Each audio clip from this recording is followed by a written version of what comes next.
Hola chicos, buenas tardes, bienvenidos a un nuevo capítulo de nuestro canal La Sustancia P. Y es que en el día de hoy vamos a hablar de un tema sumamente importante y tengo invitadas el día de hoy, sí señores. Ella es Luz Gutiérrez, ella es Nayelis Gómez. Recordemos que los procesos psicológicos básicos son fundamentales para el proceso de la conformación del ser humano, ¿sí? Entonces pues surge la primera pregunta en el día de hoy. Recordemos que los procesos psicológicos son la emoción, la atención, la sensación, la percepción, ¿sí? La memoria, y pues para tener en cuenta. Y surge la primera pregunta el día de hoy, dice, ¿cuáles son los procesos psicológicos básicos que se consideran fundamentales en la actualidad? Para tener en cuenta, uno de los procesos psicológicos fundamentales en la actualidad es la atención. Recordemos que el escuchar, el observar, el tocar, el oler, aún el tocar y gustar, hace parte de la vida de atender. Nosotros necesitamos atender para realizar el proceso psicológico básico, que es el de la atención. Es indispensable para el procesamiento y el análisis de la información que podemos interpretar por medio de la sensación y la percepción. Sí, señores. Asimismo, por ejemplo, Londoño León en el 2011 sustenta que la atención es un proceso cognitivo básico, es la más implicada y de mayor participación en la selección de estímulos necesarios para la supervivencia y respuesta oportuna que nosotros podemos tener ante nuestro entorno, nuestro medio ambiente. Recordemos también que existen tipos de atención. Por ejemplo, está la focalizada, que es la capacidad de dirigir la atención hacia el estímulo. Cuando dirigimos la atención específica hacia una persona, hacia, no sé, una música, un ruido, es de manera focalizada, ¿sí? También tenemos la sostenida, que es la capacidad de mantener la atención hacia un área durante un largo periodo de tiempo. Por ejemplo, una película, leer un libro, atender una conversación. La selectiva, Londoño León 2009 sostiene que es la capacidad de seleccionar el estímulo pertinente en presencia de distractores. Esto pasa mucho cuando vamos al supermercado.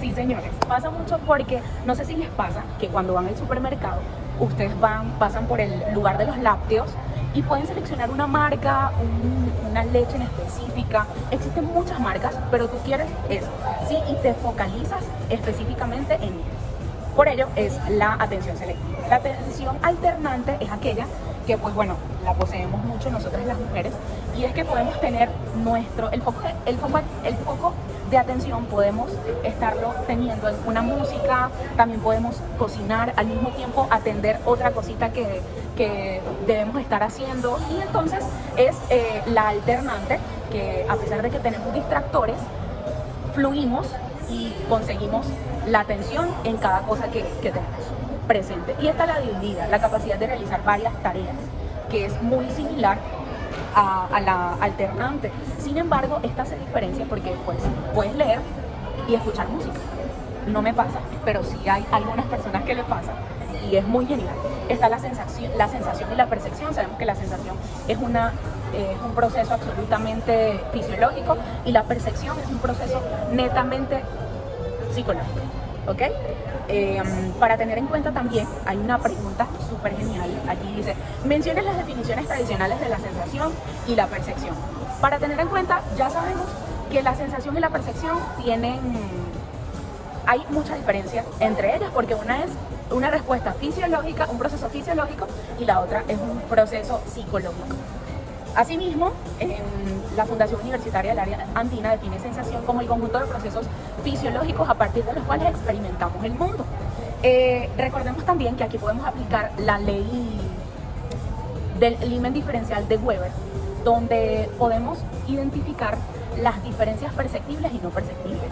Las diferencias perceptibles son aquellas que podemos percibir cuando se enciende la luz. Las no perceptibles son aquellas que son más complicadas, un poquito más difícil, con que comprenden, deben captar mayor nuestra atención, como por ejemplo estamos en un lugar silencioso o un lugar donde hay un poco de ruido. Sin embargo, nosotros podemos captar un ruido, ¿sí? Esa es la diferencia no perceptible, porque no es fácil de percibir. Sin embargo, nosotros tenemos la capacidad, la habilidad de poder hacerlo. En cuanto a la tercera pregunta, Dice, describa algunos de los desafíos y problemas de la percepción. Analice la relación entre el ambiente físico y nuestra percepción en él. Recordemos que el mundo que nos rodea es accesible a nosotros a través de la actividad perceptiva. Nada de lo que hay fuera de nosotros podría ser conocido si no es por medio de los procesos perceptivos. Nosotros podemos, a través de los procesos perceptivos, nosotros interpretamos el mundo en que nos encontramos. En cualquier instante, lo que observamos a nuestro alrededor nos permite localizar e identificar los objetivos que se encuentran en nuestro entorno. ¿Cierto que sí? Eso lo hacemos a través de dos procesos, la sensación y la percepción, para tener muy en cuenta. Asimismo, me parece fundamental abordar el tema acerca de los errores que podemos cometer como seres humanos o que se pueden hacer actos de presencia en el ser humano en cuanto a la percepción. Por ejemplo, un espejismo o ilusión. La ilusión es un estímulo, una percepción falsa, perdón. Aquí la persona confunde el estímulo. Por ejemplo, cuando estamos en un lugar que es oscuro y entramos a ese lugar y resulta que vemos como una cinta en el suelo. Y lo primero que se nos viene a la cabeza es un animal. Decimos, es una serpiente o es un 100 pies y nos imaginamos, hey, esto es peligro, pero resulta que encendemos la luz y es una cinta, ¿sí? Entonces eso también hace parte de la ilusión, pero es porque ya tuvimos experiencia tanto con la cinta como con el animal, entonces podemos identificar las alucinaciones, que pues a veces estamos en un lugar y resulta que escuchamos como un ruido o como voces, pero realmente eso no existe. No sé si les ha pasado en alguna oportunidad. Y en el día de hoy tenemos otra sorpresa. Les comentamos que tenemos a Sandy Mármol, ¿sí? Por videollamada. ¿Qué tal, Sandy? ¿Cómo estás? Bendiciones. Sandy nos va a hablar acerca de los diversos enfoques para la sensación y la percepción. Vamos a ver. Hola chicas, bueno, como decía Carla, yo les voy a hablar acerca de los distintos enfoques que hay en la sensación y percepción. Existen diversos enfoques en la sensación y percepción, enfoques que tratan de explicar estos procesos. Algunos de los enfoques más importantes incluyen enfoque psicofísico, que nos ayuda a entender la relación entre estímulos físicos y experiencias sensoriales. Está el enfoque fisiológico, que nos permite comprender cómo funciona el sistema nervioso en la percepción. El enfoque cognitivo, nos ayuda a entender cómo el cerebro organiza e interpreta la información sensorial. Recordemos que lo sensorial está relacionado con los órganos de los sentidos.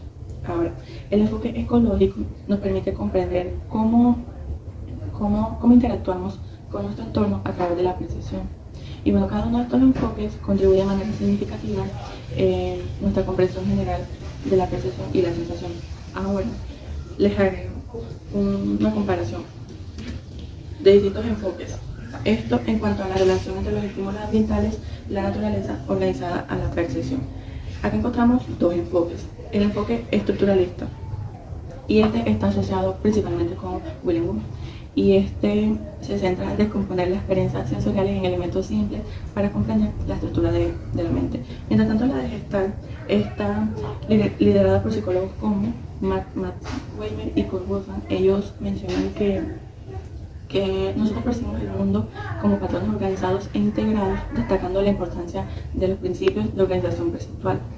Entonces, ambos enfoques ofrecen perspectivas complementarias sobre cómo interactuamos con los estímulos ambientales y cómo nuestra percepción se va organizando. Mientras el enfoque estructuralista analiza los estímulos de los componentes más simples, el de Gestalt resalta que percibimos el mundo como patrones organizados. Listo, Sandy, gracias por tu aportación, muy interesante, muy importante en este aspecto, ¿verdad que sí? Bueno, yo les voy a hablar sobre la importancia de la plasticidad cerebral en los sentidos, pues el cerebro cambia, evoluciona y se adapta. Precisamente en este contexto fue que surgió la plasticidad cerebral, porque es la propiedad del sistema nervioso por la cual a través de ello el cerebro se modifica su estructura y funcionamiento. Cada cerebro tiene una estructura especial y una particular, la cual no se puede explicar a través de los genes, sino por cómo influye en nosotros lo que está a nuestro alrededor. La plasticidad cerebral permite a que las neuronas se regeneren anatómica y funcionalmente y que establezcan nuevas conexiones Es decir, que los procesos sinápticos vayan cambiando, depende de las necesidades de nuestro entorno, y la plasticidad cerebral también nos sirve para recuperar el cerebro de posibles lesiones. Voy a mencionar también las partes visuales de nosotros, sería la corteza visual, la radiación óptica, el cuerpo geniculado lateral, el tracto óptico, la chisma óptica, el nervio óptico, el izquierdo, el derecho, pues puede ser las funciones visuales básicas, que es la visión normal, es una energía luminosa suficiente, que se encuentra en los rangos de radiación electromagnética a la cual somos sensibles. La importancia de los bordes, pues los bordes es el sitio donde existe el cambio repentino de luz, la iluminación y de color. Inhibición lateral es el proceso visual para ver bordes bien iluminados. Remarcar bordes y es responsable de bandas de Mach, fenómeno perceptual que hace que el contraste físico se exagere más a partir de las bandas brillantes y oscuras. La importancia del cambio, pues, para ver se necesita la energía y un borde como medio. La percepción de la energía luminosa. Los factores que influyen en la capacidad de detectar la luz son la adhesión de los ojos, la longitud de la onda de luz, la duración en la exposición de luz, el área de la retina estimulada, la entrada de luz por el centro de la pupila o cerca de los bordes. Todos los objetos tienen un porcentaje de luz, esto varía, depende del albedo. Si el albedo de un objeto tiene el albedo muy bajo, se va a ver oscuro, mientras que si lo tiene elevado, va a estar iluminado. El principio de la frecuencia de Weisbach, la luminosidad se debe a las cantidades relativas de luz reflejada de la superficie visible. La agudeza visual es la capacidad de ver detalles finos en una imagen. Los movimientos oculares son varios, uno de ellos son sacádicos, se van moviendo en un punto fijo. No bruscos, rápidos y no producen fatiga. Un ejemplo es cuando leemos o conducimos. La persecución es seguir objetos en un fondo fijo. Por ejemplo, los pájaros volando en el cielo. Estos son movimientos lentos y suaves. Los movimientos de emergencia, su propósito es que ambos solo estén en un punto fijo. Voy a mencionar también el sistema auditivo, la oreja, el canal auditivo interno, el tímpano, la cavidad timpánica, ventana redonda, el martillo, el yunque, el estribo, canales semicirculares, nervio vestibular, la cóclea o caracol y el nervio auditivo. Bueno, pero todas estas partes, ¿y cómo funcionan? ¿Para qué son importantes? Bueno, desde el pabellón auditivo tenemos que es un receptor de todos los sonidos, pero a través de las ondas sonoras.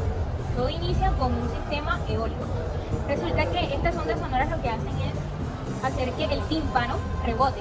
Y este tímpano está conectado a los huesecillos, como Nayeli mencionaba. Hay un huesecillo, un martillo, y el yunque lo que hace es que un movimiento se le llama círculo o circular, y esto está conectado a la cóclea. Y bueno, en la cóclea hay líquidos, y esto lo que hace es que este movimiento que ellos causan hacen que el líquido que hay en la cóclea crea ondas en los líquidos y hacen que las células ciliadas que están debajo se muevan.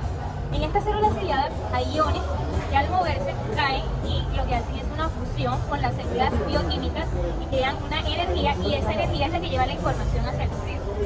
Bueno, hablando de las funciones de la audición, podríamos decir como primera instancia la detección, que es cuando sucede que entra la onda sonora. Luego tenemos la discriminación. Nosotros podemos percibir, si estamos concentrados, por ejemplo, y a lo lejos se escucha una voz familiar, decimos, no, esta es la voz de mi amigo. ¿Por qué? Porque ya nuestro cerebro ha etiquetado y ha demarcado estos sonidos, ya les ha puesto etiqueta, esto es de tal objeto, de tal persona, ya está determinado.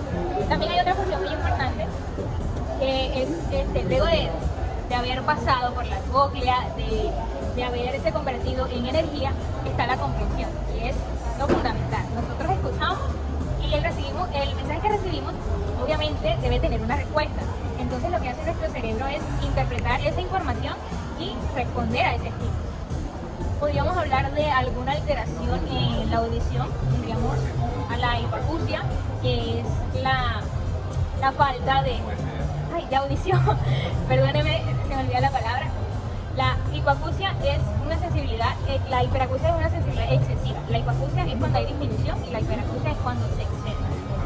Hablando de otra alteración de otro sentido, podría ser el del olfato, que se llama anosmia, y es cuando perdemos el olfato, puede ser causa de una sinusitis, una infección. Tenemos también la ageusia, que es cuando perdemos el sentido del gusto. La parestesia, que bueno, se refiere a sensaciones anormales como de hormigueo, si alguna vez han sentido punzadas, agujas, bueno, eso se llama parestesia. Y sinestesia, que es una mezcla que hace el cerebro muy loca, y entonces percibe algún estímulo, pero no lo toma de otra manera. O sea, puede estar sintiendo algún sonido, por ejemplo, y lo termina representando en un color, algo muy loco.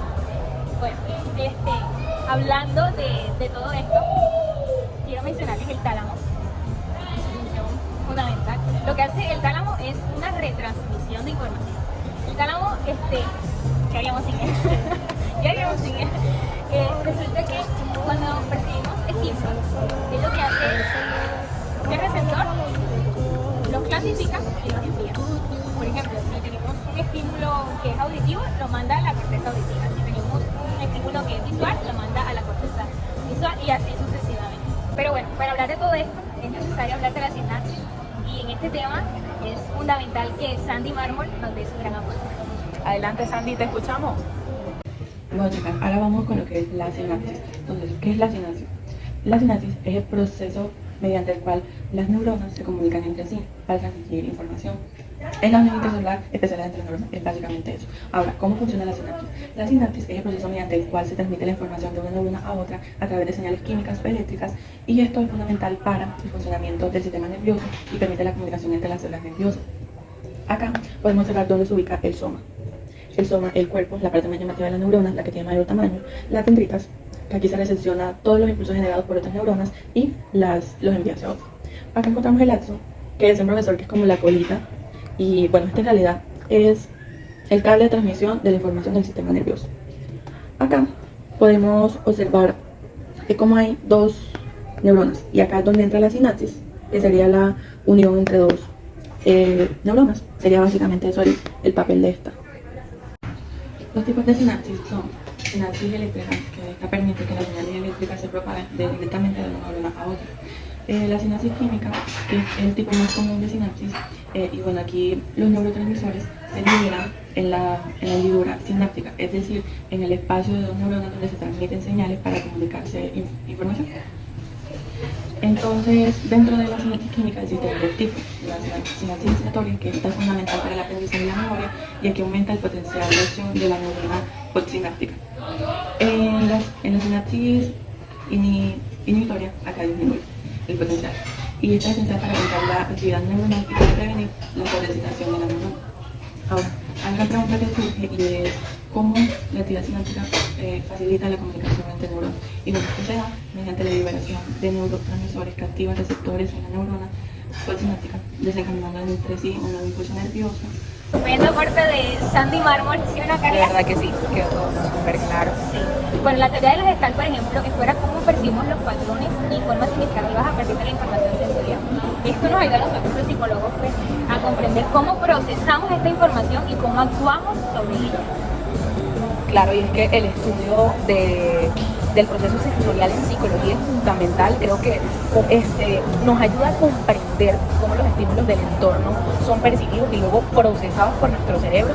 Esto es crucial para entender cómo los seres humanos percibimos en cuanto a lo social, en cuanto a nuestro entorno, y por ello es fundamental. Además, el estudio de la percepción y la sensación proporciona información valiosa sobre cómo se forman las experiencias del ser humano en cuanto a la subjetividad, además de la objetividad, pero estamos conformados por la subjetividad, y pues recordemos que también nos ayuda a comprender la cognición y todos estos procesos de emoción, comportamiento y aquello que nos comprende como ser humano.